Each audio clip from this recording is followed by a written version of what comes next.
ഈ നമുക്ക് യൂട്യൂബിനകത്തുനിന്ന് ഏർണിങ്സ് നേടുന്ന പോലെ തന്നെ ഫേസ്ബുക്കിൽ നിന്ന് നേടാൻ സാധിക്കും. അതിപ്പോഴും അറിയാത്ത ഒരുപാട് ആൾക്കാരുണ്ട്. നമുക്കിപ്പോൾ അറിയാം, യൂട്യൂബിൽ നമ്മളൊരു വീഡിയോ പോസ്റ്റ് ചെയ്ത് കഴിഞ്ഞാൽ ആ വീഡിയോയ്ക്ക് അത് പരസ്യം വരും. ആ പരസ്യത്തിൻ്റെ ഇൻകം നമുക്ക് കിട്ടും. അതുപോലെ സെയിം പരിപാടി നമുക്ക് ഫേസ്ബുക്കിനകത്തും ഉണ്ട്.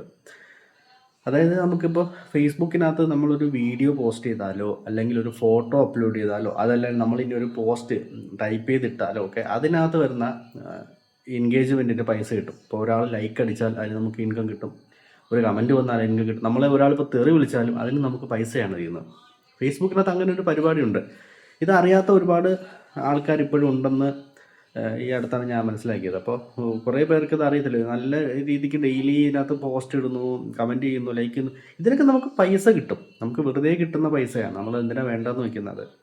യൂട്യൂബിനകത്തൊക്കെ വീഡിയോസ് ഇട്ട് പൈസ ഉണ്ടാക്കുന്നേക്കാളും എത്രയോ എളുപ്പമാണ് ഫേസ്ബുക്കിൽ നിന്നും ഫേസ്ബുക്ക് നമുക്ക് തരുന്ന വരുമാനം. നമ്മൾ എന്തായാലും നമ്മുടെ സമയം ചിലവഴിച്ച് ഈ ഒരു ആപ്പ് ഉപയോഗിക്കുന്നു. അതിന് പ്രതിഫലമായിട്ട് നമുക്ക് എന്തെങ്കിലും ഇങ്ങോട്ട് കിട്ടുന്നെങ്കിൽ നല്ല കാര്യമല്ലേ. ഫേസ്ബുക്കിൽ നിന്നും വരുമാനം കിട്ടാൻ വേണ്ടിയിട്ട് നമ്മൾ ചെറിയ ചില കാര്യങ്ങൾ ചെയ്യാനായിട്ടുണ്ട്. അതായത് നമ്മുടെ ഫേസ്ബുക്ക് പ്രൊഫൈല് പ്രൊഫഷണൽ മോഡിലേക്ക് മാറ്റണം. ഫേസ്ബുക്കിൻ്റെ സെറ്റിങ്സ് എടുത്തു കഴിഞ്ഞാൽ അവിടെ ടേൺ ഓൺ പ്രൊഫഷണൽ മോഡ് എന്ന് പറഞ്ഞൊരു ഓപ്ഷൻ ഉണ്ടാവും. അതൊന്ന് ഓണാക്കി വിടുക. എന്നിട്ട് നിങ്ങൾ സ്ഥിരം പോസ്റ്റുകൾ അപ്ലോഡ് ചെയ്യുക. എന്നിട്ട് കുറേ പോസ്റ്റുകളൊക്കെ അപ്ലോഡ് ചെയ്യുക. അത്യാവശ്യം ഫോളോവേഴ്സൊക്കെ കയറ്റുക. നല്ല രീതിക്ക് ലൈക്കും കമൻറ്റും ഒക്കെ കിട്ടുന്ന രീതിയിലേക്ക് എത്തുന്ന സമയത്ത് നമുക്കിതിൽ നിന്നും ഏണിങ്സ് കിട്ടാൻ തുടങ്ങും. അതിന് വേണ്ടി നിങ്ങൾ പ്രൊഫഷണൽ ഡാഷ്ബോർഡ് എടുത്തിട്ട് അവിടെ മോണിറ്റൈസേഷൻ എന്ന് പറഞ്ഞൊരു ഓപ്ഷൻ ഉണ്ടാവും. അതെടുത്ത് നോക്കുക. അവിടെ കണ്ടൻറ്റ് മോണിറ്റൈസേഷൻ എന്ന് പറഞ്ഞ സാധനം ഓണായിട്ടുണ്ടാവും. അത് ഓണായി കഴിഞ്ഞാൽ പിന്നീട് നമ്മളിടുന്ന ഓരോ പോസ്റ്റ് വെക്കും.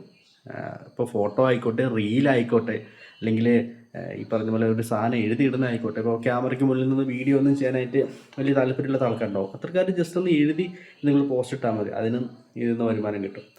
അപ്പോൾ താല്പര്യമുള്ള ആൾക്കാർ അങ്ങനെയൊക്കെ ഏണിങ്സ് തരും. നമുക്കിപ്പോൾ വെറുതെ ഫേസ്ബുക്ക് തരുന്ന ഏണിങ്സ് വേണ്ടാന്ന് വെക്കേണ്ട കാര്യമില്ലല്ലോ. അപ്പോൾ അത് എനേബിൾ ചെയ്തിടുക. എന്നിട്ട് ഈ കണ്ടൻറ്റ് മോണിറ്റൈസേഷൻ ഓണാക്കുക.